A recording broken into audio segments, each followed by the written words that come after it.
everybody, this is Nora with NAQ57, and on this tutorial today we are going to do an effortless, very easy stamping plaid mani.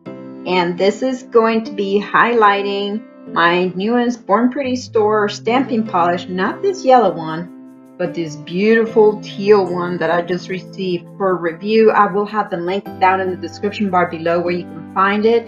And remember that I do have a 10% off discount code. It's IDUK31 for Born Pretty Store.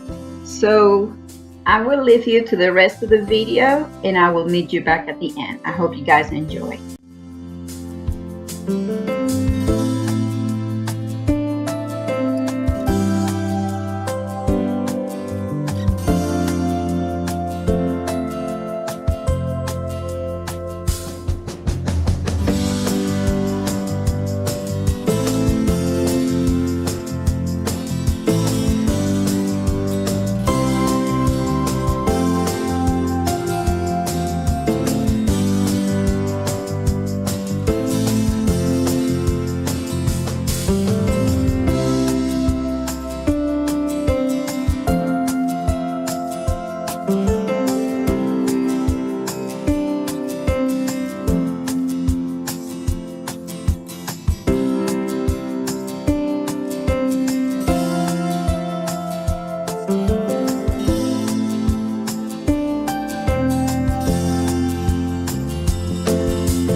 So here is the final result after my top coat dried. I think I really like how this turned out, and yes, this polish, it did really good. I like how well it performed, picking up my image and how it looks over this yellow and brown, and I do have a swatch of it over black and white, so you guys can see that just right after this. So I hope you guys enjoyed this video. If you have any questions, please leave them below and I'll be happy to answer. I would like to thank Born Pretty Store for sending me this beautiful polish to play with and review. If you guys enjoyed my video, please give it a thumbs up, subscribe for more, and thank you for watching.